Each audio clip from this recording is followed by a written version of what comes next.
untuk mengingatkan kita dalam hidup ini ada dua pilihan. Kita mau jadi bambu atau mau jadi tebu, ya semua terserah kita. Ini bukan soal takdir. Apakah semakin menua kita semakin keras? Apakah semakin menua kita semakin kosong?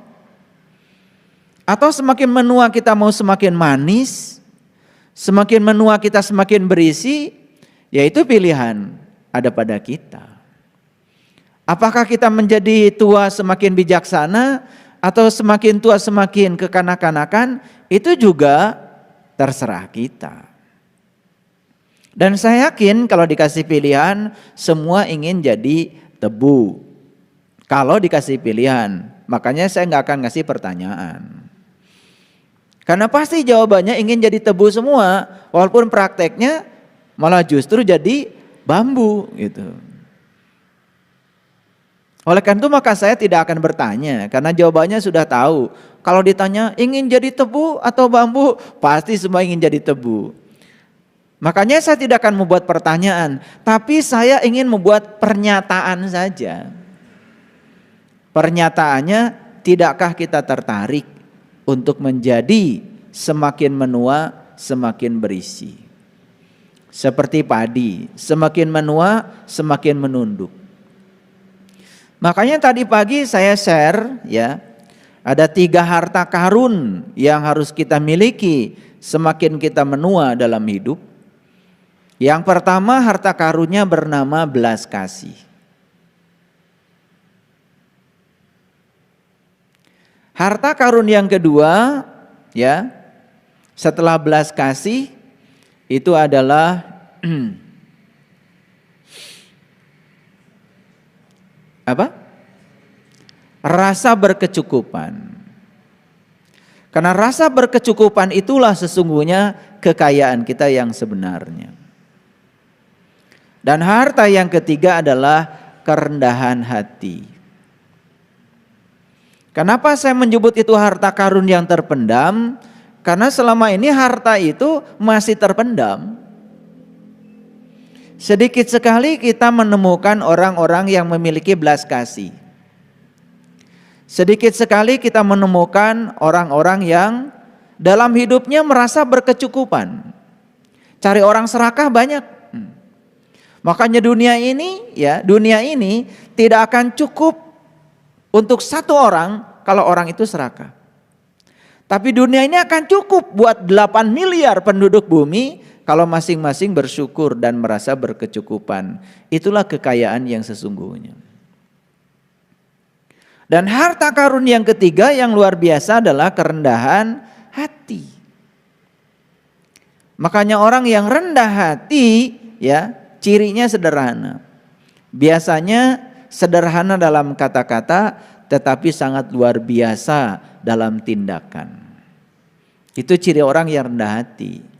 Biasanya kata-katanya sederhana saja tapi tindakannya luar biasa. Bahkan sering sekali menggoncangkan dunia ya dengan tindakannya. Walaupun kata-katanya biasa. Nah itulah sebetulnya ya harta karun yang luar biasa. Dan 3 itu menjadi sumber kebahagiaan. Saya belajar tradisi agama lain. Mohon maaf ini agak menyimpang sedikit. Dalam tradisi agama lain ya, saya tidak menyebut nama agamanya, saya tidak menyebut nama keyakinannya supaya kita tidak bingung. Ada satu hal yang mengagumkan saya, yaitu 3 ajaran utama.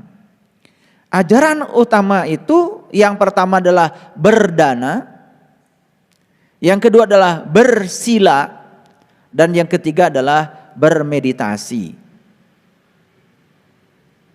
Jadi berdana, bersila, dan bermeditasi.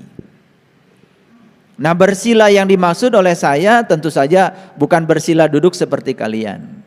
Bersila berarti menjalankan sila, menjalankan sebuah ajaran moral. Di Indonesia kita mengenal Pancasila. Pancasila itu sebetulnya adalah 5 dasar negara yang menjadi ageman. yang dalam bahasa Inggris sering disebut dengan morality. Jadi morality itu adalah bahasa Inggrisnya, tapi bahasa kitanya sila itu bahasa Nusantara. Makanya kita punya pagar dalam berbangsa dan bernegara yang diikat dengan Pancasila. Yang namanya pagar tentu saja ada dua pagar ya. Ada pagar hidup, ada pagar yang mati. Tapi ada juga pagar makan tanaman. Ini yang berbahaya. Pernah nggak dengar ada pagar makan tanaman? Jadi pagar makan tanaman itu kan biasanya dianalogikan dengan seseorang yang dipercaya untuk mengamankan sesuatu, malah dia sendiri sebetulnya ya yang mencuri. Itu namanya pagar makan tanaman. Yang namanya pagar itu kan pembatas. Nah, kalau di kampung dulu saya diajarkan orang tua supaya bikin pagar hidup. Ya, pagar hidup itu ya. Ya, bisa untuk obat, bisa lalaban, ya kan? Makanya kalau orang-orang di kampung itu bikin pagar itu dari singkong, tanaman singkong. Jadi ke bawah nanti akan ada betiknya, ke atas akan ada pucuknya. Sehingga setiap hari itu selalu memberikan faedah. Dia sebagai pagar, yang kedua dia bisa memberi manfaat. Bukan sekedar perhiasan. Luar biasa ya. Makanya perhiasan yang luar biasa adalah pagar yang tidak pernah lapuk dimakan zaman. Dan pagar yang tidak pernah lapuk dimakan zaman adalah pagar akhlak sebetulnya. Pagar budi. Tapi kalau perhiasan-perhiasan yang lain ya biasanya lapuk dimakan zaman. Jangan lupa loh, yang namanya perhiasan yang digunakan manusia itu kan sebetulnya ada batas waktunya. Anak muda cantik, apalagi masih perawan gitu, didandangi, yuk dikasih bedak macam-macam, cantik, tambah cantik. Tapi sudah tua nenek-nenek dibedakin kayak gitu, malah jadi kayak kuntilanak. Betul nggak? Itu. Tapi ada satu perhiasan yang tidak pernah lapuk dimakan zaman, dan perhiasan itu yang bernama kebijaksanaan. Salah satunya perhiasan itu adalah yang tadi saya sebutkan yang 3 itu. Belas kasih itu perhiasan. Rasa berkecukupan itu perhiasan. Karena orang yang merasa berkecukupan berikutnya pasti akan murah hati. Orang kaya yang pelit itu karena tidak merasa berkecukupan. Makanya tidak mungkin murah hati. Murah hati itu hanya akan terjadi pada orang yang merasa berkecukupan. Dia sadar bahwa dia juga makan tidak bisa banyak. Dia sadar bahwa ketika usahanya menua, tidak mungkin hartanya bisa dinikmati sendiri. Dia sadar bahwa di balik titipan hartanya itu ada hak orang lain. Ketika dia merasa berkecukupan, muncul yang namanya murah hati. Ketika merasa dalam dirinya ada yang namanya belas kasih, muncul kekuatan dalam dirinya. Ketika dalam dirinya ada yang namanya kerendahan hati, muncul yang namanya kepemimpinan.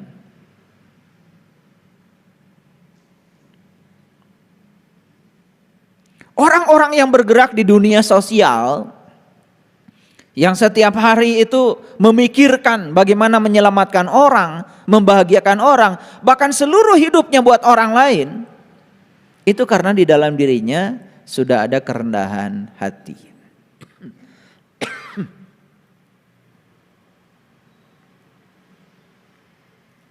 Jadi apa sesungguhnya poin yang ingin saya sampaikan di awal kajian ini? Kenapa saya cerita tebu dan bambu? Tentu saja saya ingin menyampaikan pesan. Masa tidak ingin semakin tua semakin manis? Masa tidak ingin semakin tua semakin padat, berisi? Masa kita membiarkan proses menua kita dalam kekosongan, dalam kebingungan. Kan ada istilah tong kosong nyaring bunyinya. Tidak ada orang bikin kohkol kalau kata orang kampung. Untuk memanggil orang lain itu dengan bambu yang ada isinya. Selalu menggunakan bambu yang lebih besar lagi kosongnya. Betul? Sehingga ada istilah tong kosong nyaring bunyinya. Ini semakin tua semakin nyaring bunyinya karena semakin kosong. Itu semakin bingung dengan dirinya sendiri. Nah, oleh karena itu pertanyaan yang paling mendasar adalah bagaimana caranya supaya kita menjadi tebu, tidak menjadi bambu. Dimanapun ditanam tidak membuat tanah menjadi tandus, tetapi selalu membuat tanah semakin subur. Beda dengan bambu, di mana bambu ditanam pasti ya sepeninggalnya bambu maka tanah itu menjadi tandus. Kan ada orang yang bawanya begitu. Dimanapun dia tinggal selalu membuat huru hara. Selalu membuat destruktif. Selalu membuat kehancuran. Selalu menciptakan situasi yang tidak aman. Ada gak orang kayak gitu? Ada apa banyak? Orang yang semacam ini datangnya pasti disesali. Perginya pasti disyukuri. Jadi kalau kita itu ya dalam sebuah komunitas, datangnya disesali, perginya disyukuri, udah jelas ya. Jangan mikirin akhirat selamat, apalagi mikirin surga. Apalagi memimpikan surga. Stop memimpikan surga. Karena di dunia saja sudah tidak dibutuhkan banyak orang kok. Datangnya disesali, perginya justru disyukuri. Tapi kalau orang setipe tebu, datangnya pasti disyukuri, perginya disesali. Bahkan ketika dia meninggal, pasti ya ada ribuan orang yang merasa kehilangan dengan jasa-jasanya, merasa kehilangan dengan energinya, merasa kehilangan dengan cinta kasihnya, merasa kehilangan dengan keteladanannya. Atau paling tidak orang sedih lah ditinggalkan oleh dia. Itu sebetulnya kajian kita hari ini. Oleh karena itu, kajian kita hari ini saya beri judul menyadari ya padang arafah hakikat dalam diri. Karena itu yang akan membangun kita menjadi tebu.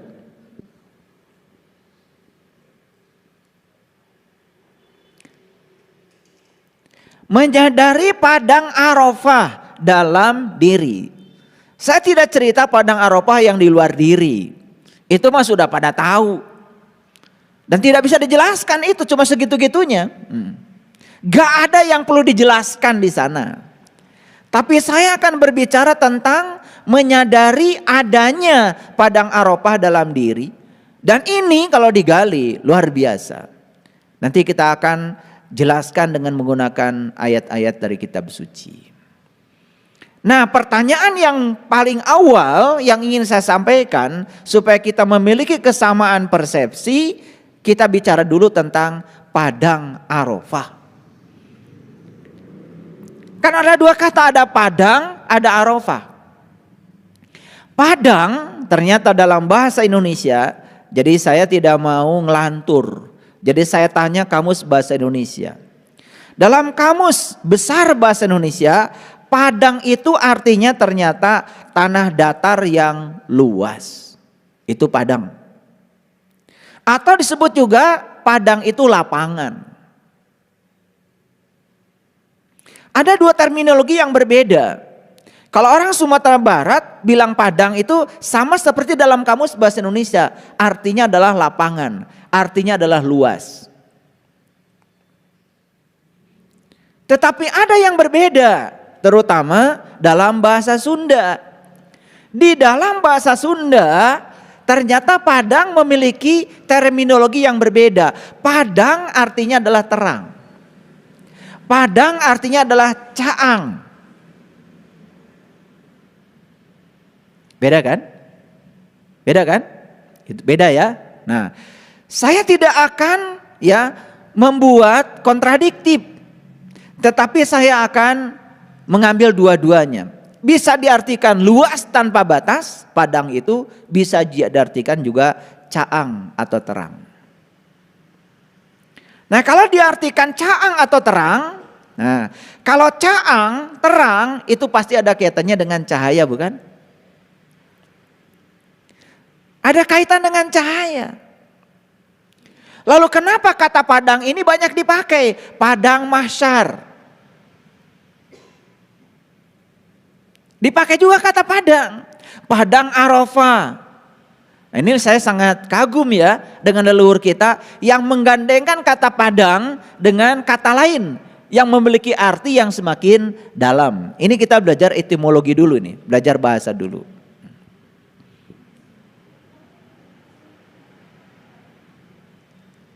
Jadi padang bisa berarti luas, padang bisa berarti caang, terang. Setiap kata terang pasti berhubungan dengan cahaya. Paham ya? Oke. Itu padang. Yang kedua Arafah. Arafah itu asli bahasa Quran. Artinya adalah mengenal. Artinya adalah pengenalan. Makanya ada ilmu namanya ilmu ma'rifat. Nah, ilmu ma'rifat dari kata dasar Arafah. Jadi ilmu ma'rifat itu sering diterjemahkan sebagai ilmu mengenal. Nah, ma'rifat saja nggak ada artinya kalau tidak digandengkan. Begitu digandengkan dengan Allah, namanya jadi ma'rifatullah. Jelas, yang ingin dikenal adalah Allah. Jadi sebenarnya kata ma'rifat itu nggak punya arti apa-apa kalau belum digandengkan dengan objeknya. Begitu orang mengatakan ma'rifatullah, yang mau dikenal adalah Allah.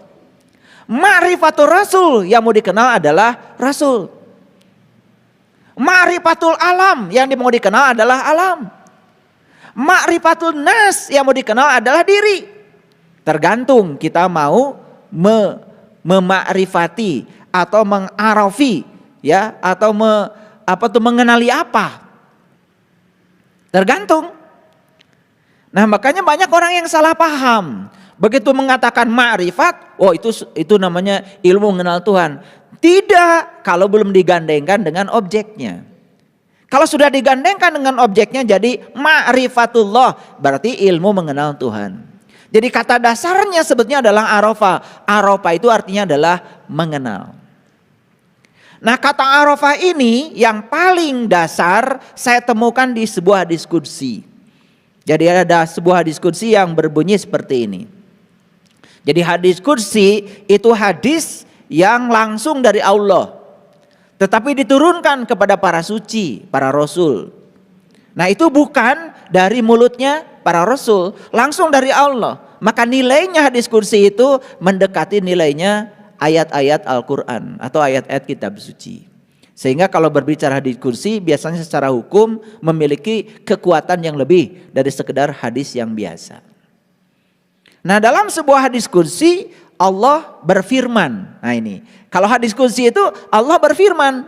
Tapi kalau hadis biasa Rasulullah bersabda. Beda ya. Hadis kursi itu Allah berfirman. Nah, dalam sebuah hadis kursi Allah berfirman. Firmannya seperti ini. Kuntu kanzan mahfian wa ahbabtu an u'rifa. Nah, ada kata Arafah lagi di situ. Kuntu kanzan mahfian wa ahbabtu an u'rifa fa khalaqtu khalqan. Aku adalah suatu perbendaharaan yang tersembunyi. Aku ingin agar aku dikenali. Maka aku ciptakan ciptaan agar dengan ciptaan kalian mengenal aku. Jadi sebetulnya Allah Subhanahu wa taala menciptakan alam semesta ini cuma satu tujuan, karena beliau ingin dikenal.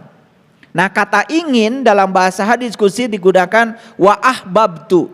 Ahbab itu artinya cinta sebetulnya. Cinta itu rindu sebetulnya. Jadi kalau diterjemahkan lebih dasar lagi, Allah menciptakan alam semesta ini karena rindu untuk dikenal. Rindu untuk dikenal, bukan sekedar ingin, rindu. Nah beda rindu dengan ingin. Karena kata yang dipakai adalah wa ahbabtu, rindu untuk dikenal. Jadi sekarang kita tahu bahwa alam semesta ini tercipta cuma satu tujuan, karena Allah ingin dikenal. Nah dari semua bagian alam semesta ada namanya manusia. Berarti kalau begitu Allah menciptakan manusia pun satu tujuannya. Karena dengan menciptakan manusia Allah ingin dikenal.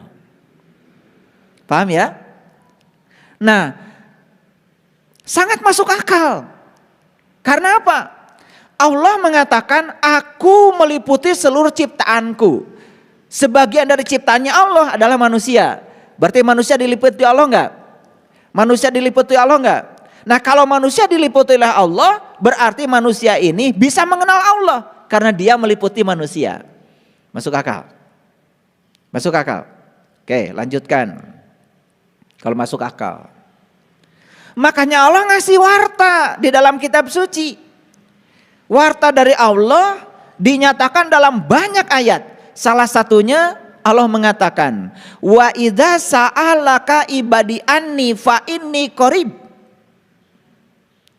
Jika ada umatmu yang bertanya tentang aku, kata Allah, katakanlah aku qarib, aku dekat.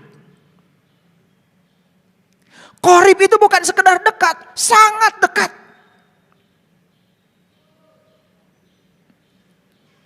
Jadi aneh kalau ada orang ditanya, apa sih tujuan Anda beribadah? Selalu jawabannya itu tidak nyambung. Sering mengatakan, saya ingin mendekatkan diri kepada Allah. Kelihatan kalimat itu seperti benar, padahal kalimat itu keliru dikaitkan dengan ayat tadi. Allah sudah sangat dekat kok. Mau mendekatkan diri kemana lagi? Allah sudah dekat. Paham?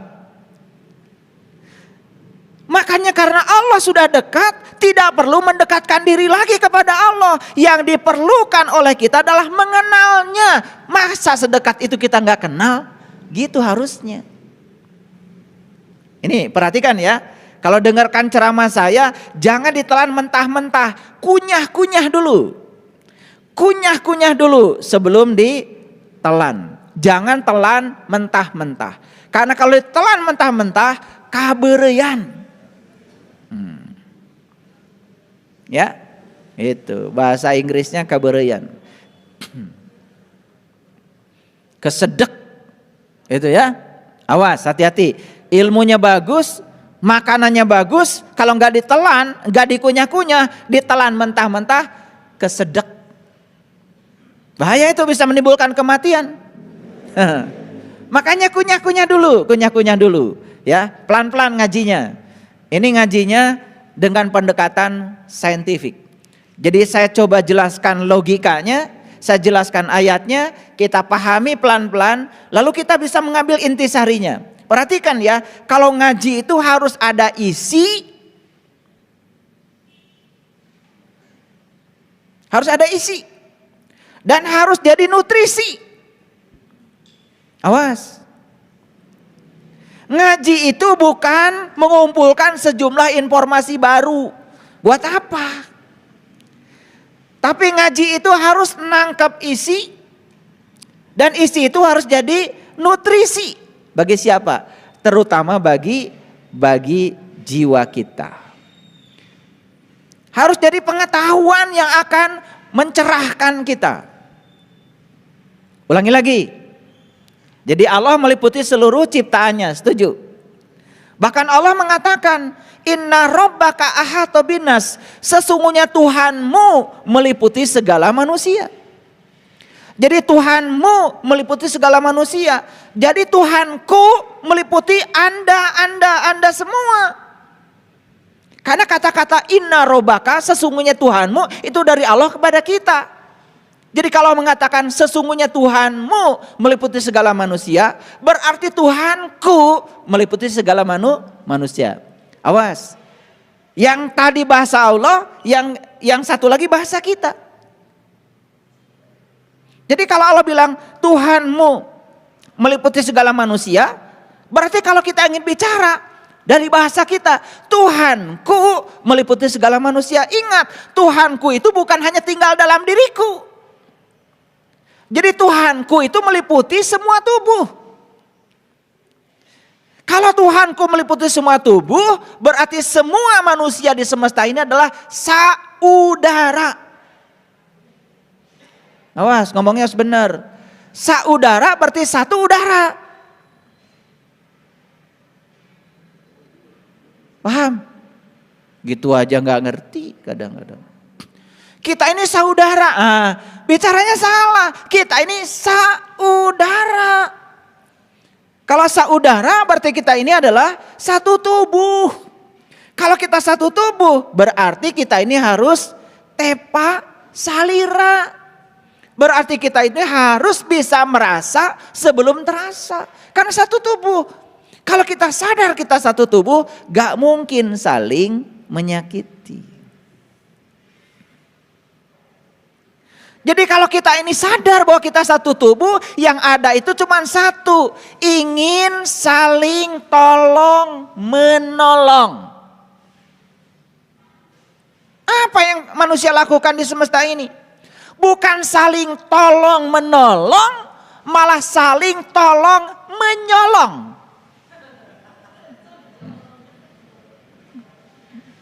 Betul nggak? Nah, kapan manusia itu saling tolong menyolong?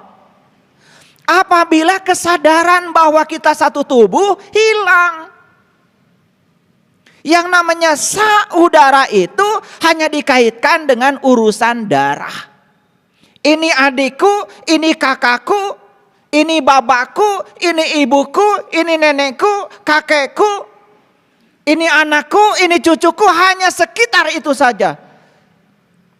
Itu sudah keluar dari kata saudara. Kalau saudara, kita ini satu atmosfer. Saudara berarti kita ini satu bangsa, namanya bangsa dunia. Satu tanah air, namanya tanah air bumi. Satu bahasa, namanya bahasa cinta.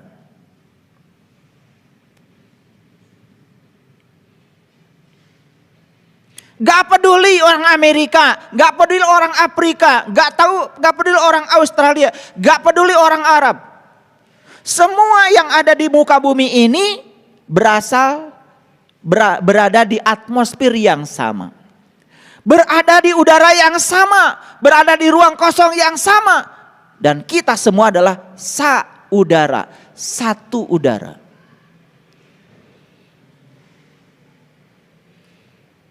Paham? Pelan-pelan ngajinya. Kembali lagi, Allah mengatakan, aku meliputi seluruh ciptaanku. Jadi Allah meliputi kita, meliputi pohon, meliputi semuanya. Tidak ada satu ruang pun di semesta ini yang tidak diliputi oleh dirinya. Bohong kalau ada orang mengatakan, di sini tempatnya keramat, di sini tempat kalau doa diijabah. Bohong. Pertanyaannya sederhana, adakah di semesta ini satu ruang yang tidak hadir Allah di sana? Tidak ada. Kalau begitu Anda mau berdoa dimanapun, Anda mau ibadah dimanapun, enggak masalah. Jangan tertipu. Pertanyaan saya, kenapa kalian suka gampang tertipu? Karena kalian hobi ditipu. Kenapa hobi ditipu? Karena kita ini bodoh. Orang bodoh itu makanannya orang pintar. Saya tidak bicara orang baik. Orang bodoh itu makanannya orang pintar. Orang pintar makanannya orang licik. Orang licik makanannya orang jahat. Betul apa tidak? Iya. Makanya orang bodoh dikalahkan oleh orang pintar dikalahkan orang licik dikalahkan orang jahat. Jadi kalau kalian masih gampang ditipu, itu sebetulnya bukan salah orang. Salah kalian sendiri. Karena kalian kurang pintar. Alias jadi bodoh itu bahasa Inggrisnya goblok. Saya bukan ngomong asal loh, itu bahasa Inggris. Goblok. Tahu go? Go itu pergi. Blok itu berarti terhambat. Ada blok. Goblok berarti gak pergi-pergi. Cicing wae. Gak mau kemana-mana. Dihambat oleh siapa? Dihambat oleh pikirannya sendiri. Karena merasa dirinya paling benar. Merasa dirinya paling soleh. Merasa dirinya paling beriman. Lalu tidak mau mendengar orang lain. Nah itu namanya goblok. Awas ya, ini gak kasar. Saya ngomong bahasa Inggris loh. Goblok. Saya bahasa Inggris loh. Awas ya, perhatikan. Makanya kalau dengar ceramah saya mikir. Gak kasar kan? Iya. Nah orang-orang yang tidak mau belajar itu goblok. Blok ya. B-L-O-C-K. Awas. Saya gak ngomong kasar. Gak boleh di tempat ini ngomong kasar. Orang yang merasa benar sendiri berarti goblok. Orang yang suka nyalah-nyalahkan orang berarti goblok. Itu bahasa Inggris. Bahasa Inggris. Paham? Biar pintar kalian itu. Ya? Iya. Makanya kalau mau jangan pakai blok. Go saja. Makanya sekarang ini ada go internasional, go public. Betul nggak? Semua kan go send, go food. Iya, maju nggak? Maju. Yang nggak maju itu adalah go blok. Bahasa Inggris ini ngomong kursus bahasa Inggris dulu biar ngerti semua. Paham ya? Jadi karena Allah menyatakan aku bersamamu, lebih dekat kepadamu, jadi tidak perlu lagi ada upaya mendekatkan diri kepada Allah. Buat apa? Allah udah dekat. Jadi basa-basi yang sering kalian dengar itu, mari kita mendekatkan diri kepada Allah.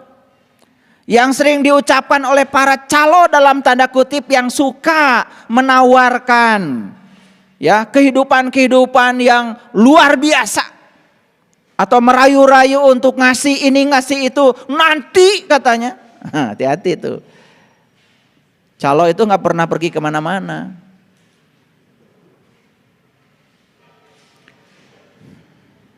Calo yang di Cicahem belum tentu tahu Garut.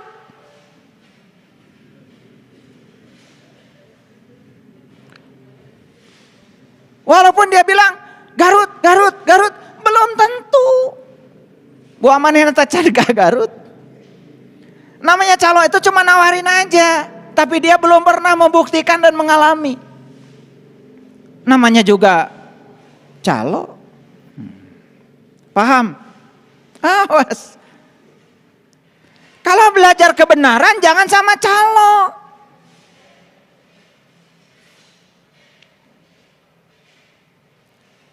Menawarkan sesuatu pada orang lain yang dia sendiri belum membuktikan, calo. Menjanjikan sesuatu pada orang lain yang dia sendiri tidak bisa membuktikan janjinya, calo.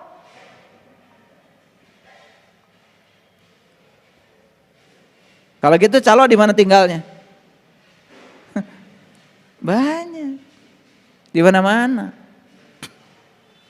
Makanya para nabi, para rasul Para nabi, para rasul tidak pernah memberikan larangan, tidak pernah memberikan perintah. Tetapi mereka itu hanya memberikan pernyataan, sesuatu yang dialami sendiri disampaikan pada orang, rasa yang sudah terasa, janji yang sudah menjadi bukti. Paham?